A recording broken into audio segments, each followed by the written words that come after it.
These whispers are fascinating, especially when you include all of the public flirtations that Max Verstappen was having with the Scuderia not that long ago. But this and what I'm about to share with you just really paints a picture that Italy is really trying to paint. A leader. A really obvious leader. After talk of Verstappen's possible temptation, Ferrari could deliver him the machinery and it was all ready to go, we're now seeing Piastri's name start to surface. I'll explain later as to why people are linking Ferrari to him of all places, but first, let's understand how we even got here. But in case you were wondering, here's a timestamp for you if you just want to get on with it. Fred Vasseur, he's doing what he can within Ferrari's rigid traditional structures, but that rigidity is holding the team back, as we saw thanks to the double disqualification in China proving to be a hammer blow for the season.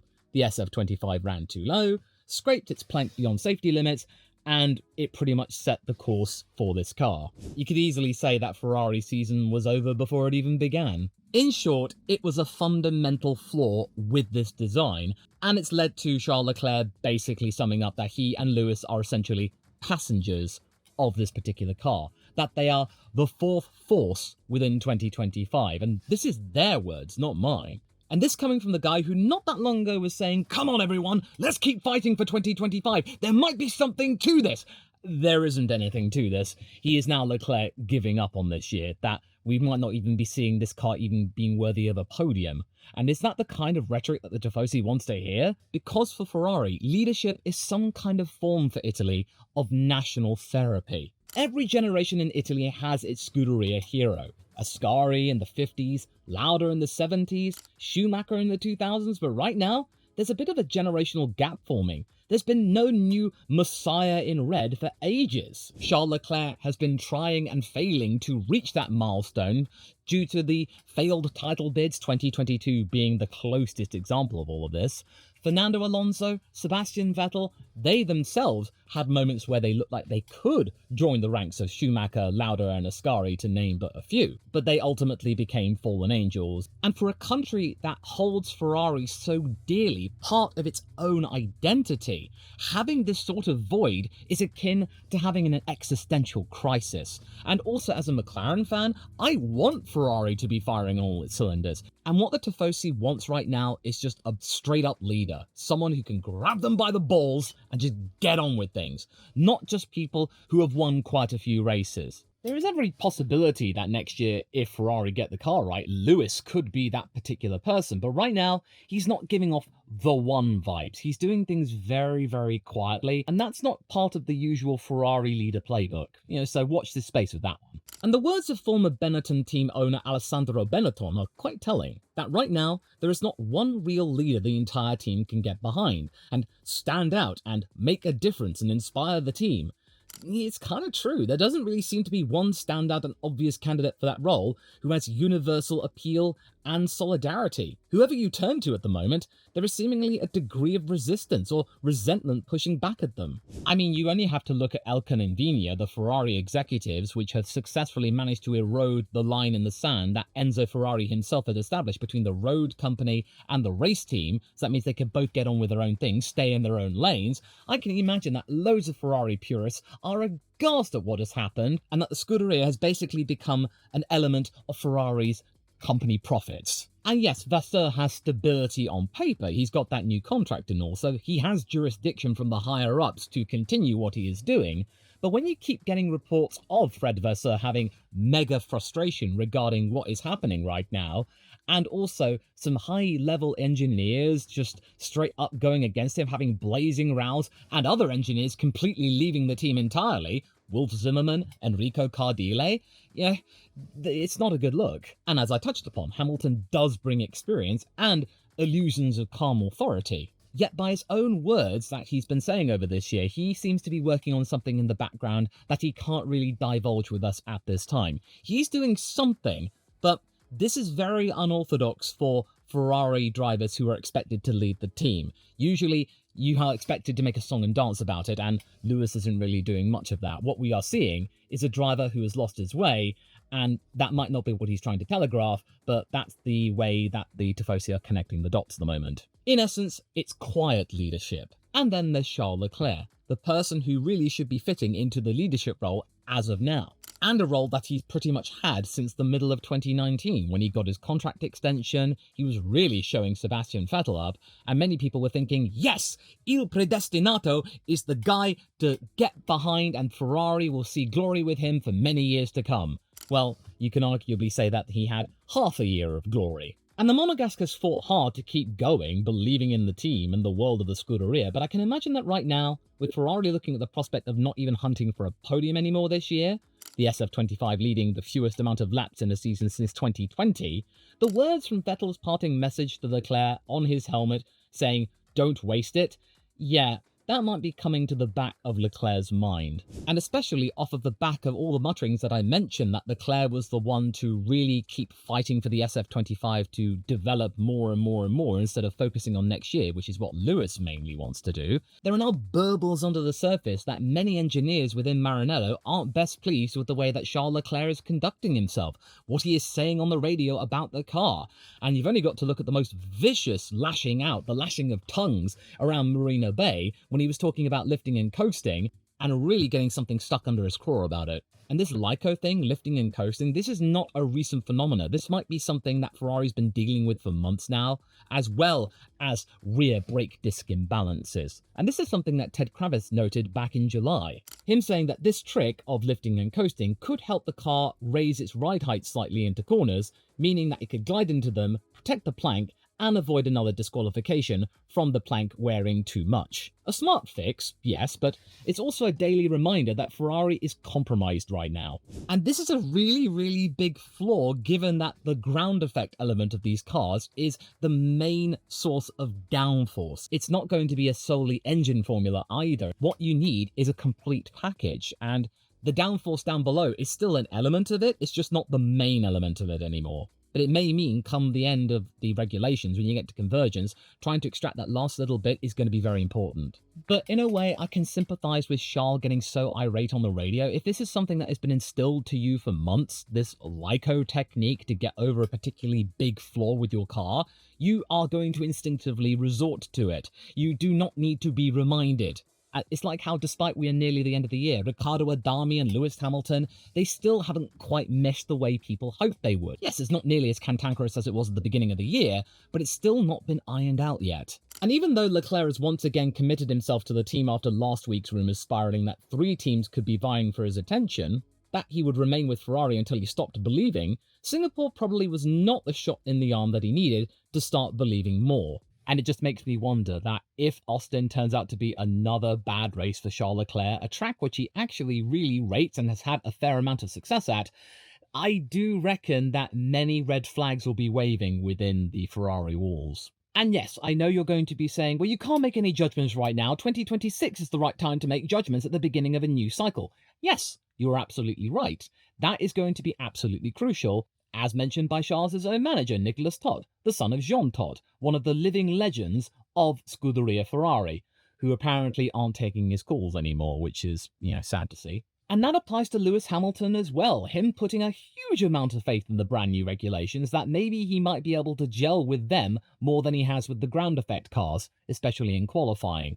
And much like the case with Fernando Alonso, pinning all of his hopes for his future with these new regulations at Aston Martin, albeit the other way around, as in the car is good, he'll retire. If it's not good, he'll stay. Whereas with Lewis, I think it's the other way around. So yes, Ferrari need to make a car that they had in the first half of 2022. If they can, then all of the rumours regarding Piastri and Verstappen entering that team will be forgotten. Leclerc and Hamilton will endure, provided they are given equal opportunities until it's mathematically in one's favour. And if you look at Ferrari's history, that might be a tough nut to crack. And there is indeed a lot of guesswork going on up and down the grid. Nobody's quite certain who will win out, because even the assumptions that Mercedes will have the most dominant engine in Formula 1 and we are about to see 2014 happen all over again aren't nearly as robust as they were just a few months ago and from a couple of years ago. It does seem to be, from Mercedes' own technical directors and engineers, and all of the stuff we're hearing from Mario Isola, the guy in charge of Pirelli, it's going to be an all-round sort of affair. Yes, the engine is important, but so are the aerodynamics, how both of those elements work with the tyres especially. But hey, I can imagine that Ferrari are going to be a little bit relieved that ground effect is not the sole main thing you need to find downforce from. That will be a nice thing to see the back of. And that's why I don't think it's a totally lost cause for Ferrari. I do think there is an opportunity for them to rebound in the fullness of time, because look at what they were last year. They had a mid-season slump of their own in 2024, but they managed to come back swinging, even when Enrico Cardile departed them. But make no mistake, even with that hope of next year, right now, which is what the Tifosi care about the most, they do not have somebody who is exuding hope and confidence and assurance to a fault, even borderline delusional. People need hope right now. As I said, Ferrari is national therapy, and right now, the therapist has checked out. Kidding, Italy really prides itself in confidence with its leadership, and there isn't none at the moment. And even though Charles Leclerc's record on Formula One is up there with the elites currently within the sport, and Lewis Hamilton's, I mean, it's unquestionable. He is one of the all-time greats of the sport. But those records aren't really matching the aura that these drivers are exuding at the moment. And I think it'll leave a sour taste in the mouth of everyone who really clings to Ferrari in providing them that little bit of extra, joie de vivre. And instead, they may look to somebody else. In fact, they may have to look at somebody else if Charles Leclerc departs them. That would be a huge blow. And as I mentioned, the 2025 car, it'll be consigned to history in a couple of months' time, but the hangover of that car may last a little bit longer, because the allure of Ferrari to Formula One drivers has been diminished by this downturn in performance, and in part due to corporate interference. The soul of the Scuderia being seemingly overturned by boardroom decisions, like the whole Hamilton to Ferrari sort of thing. Lewis probably being played like a fiddle. As a result, we have seen major engineering players leaving the squad, and that is leading to a brain drain that we saw from Red Bull last year. And could Lewis and Charles do the same if next year proves to be more of the same of this year? And right now, the consensus from the wider world seems to be fearing the worst. That Lewis will retire at the end of next year if it turns out to be a car that cannot give him a chance of his 8th world title, and Charles Leclerc may leave after 2026 if yet again he is not afforded his 1st world title. And like I mentioned, Nicholas Tott is really telling his client to really think about what he can do approaching his 30s. And let's not forget here, both Charles and Lewis have the biggest star power in the sport, and if they were to turn their backs on the Scuderia in quick succession, one after the other or both at the same time, that would be a hammer blow to Ferrari's international image. Yes, Ferrari is a super brand out there, but Hamilton and Leclerc are super brands in of themselves. And yes, I've said many times on this channel that no one person is bigger than Ferrari, but the combined forces of those two drivers could easily be able to test that theory, especially with the youngsters. And it would be a signal to any other major talent out there that, yeah, you probably don't want to go to Ferrari. It may really limit your prospects unless you are willing to put in the time. But one thing I'm not saying is that Ferrari will be lacking any sort of drivers. Right now, I can imagine that the entire situation is music to Oliver Behrman's ears, who's already been able to prove himself in Scuderia-backed machinery. And then the work he's doing at Haas, he's really proving himself to be worthy of remaining in Formula One. He's holding his own. Oliver could be easily a nice alternative, albeit a very young one. And then, of course, if Rafael Camara, a Ferrari Academy driver, has a great time of it in his rookie season of Formula 2, then he could easily be in as a reserve of that squad and then slot in there as well. Behrman, Camara. That would be a very, very young lineup, and something that Ferrari historically does not do, much like when they gave Leclerc that extension when he was barely into his 20s. That was unprecedented. And Ferrari does tend to want experience in at least one of those seats, because we all thought that the Sainz-Leclerc partnership, aka C2, was a bit of a gambit since they were both in their 20s, but it ultimately did work out. But I just can't see Ferrari resorting to that, not really, because it's against tradition. It might be one step too far. Whilst I think the Tifosi would be supportive of Oliver and Rafael, the Scuderia really still needs a bastion alongside an inspired youngster. Max has wooed them, but I just don't think Verstappen's going anywhere near them unless they have a title-contending machine or are unable to prove it. So now the attention has shifted toward Oscar Piastri. So what is the deal with that? Oh, don't get me wrong. The thought of my boy going to Ferrari right now is really making me extend the gap in my spanner of speculation. Like, the speculation is... I can't go any further. It's that wide.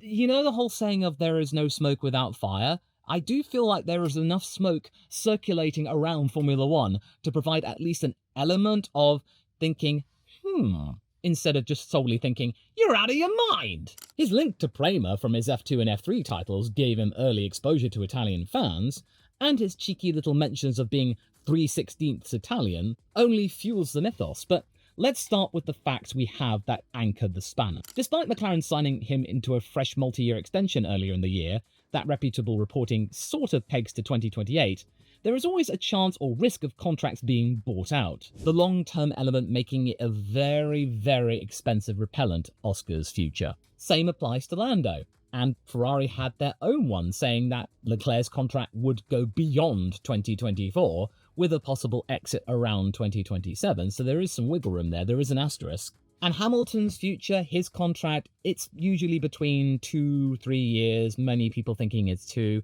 It's not entirely certain, but it is at least another one of those multi-year jobbies. It does allow potentially for some finagling of exit clauses, exit ramps, conditions, clauses, what have you. And of course, we all know the particular spark that has really fanned this particular fire this time around, all the stuff that happened in Singapore. I won't go into too much details here because I already talked about it ad nauseum in my winners and losers video, and the video I made yesterday. I really cannot be bothered to go into detail about it for a third time, so go and watch it up there. But still, a Blick column about Piastri eyeing Ferrari for 2027's travelled so fast and amped up the already existing ruminations regarding said move, so from there, the cycle feeds itself. None of that proves that a deal is actually in the works, but it does explain why it is gaining traction regardless. But let's make no bones about it, there is a very real concern from McLaren and Piastri fans that all is not well over at McLaren, that this isn't a case of what we heard last year about Lewis's car being sabotaged for the sake of making Russell look good. There is some real evidence being provided not only from myself, but many other creators out there that something is fishy over at McLaren, and maybe Stella's starting to recognise that, ooh, I better sort this out, but is it too late? So therefore, I think that these rumours are not entirely baseless, but they are not bankable either. You're going to have to watch out for 3 things unfolding in the next 12 months. Firstly, what happens with the Ferrari drivers? Do they signal future movements, or the news around them leaving continues to grow? You have to watch out for that.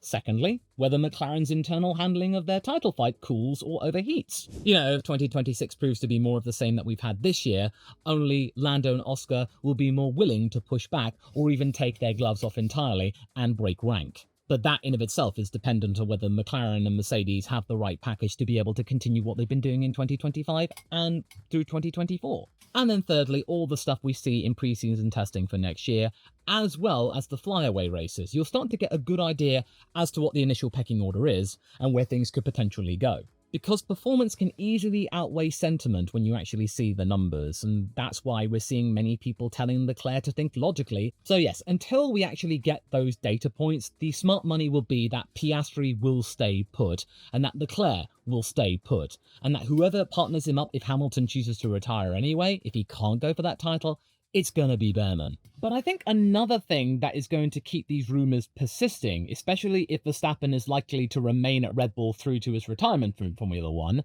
especially since he's enjoying his GT3 racing in the Nürburgring, is that John Elkann's actions of 2023 set a precedent. He has shown that he is not afraid to intervene at the very top of the market and bank the most bankable driver. Because reporting around Hamilton's move to there suggested that the executive was trumpeting this as his plan. He's made clear his now direct influence over the F1 team, breaking down that historic line in the sand that I mentioned.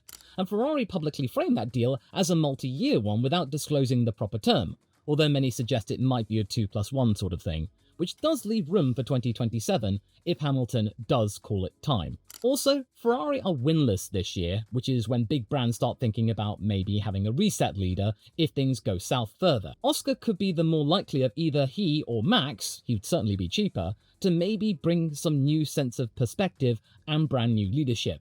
But getting him from McLaren will not be easy. Yes, John Elkann and Ferrari have got plenty of money, and even though the allure of Ferrari has dulled in the last few months, it is still very potent.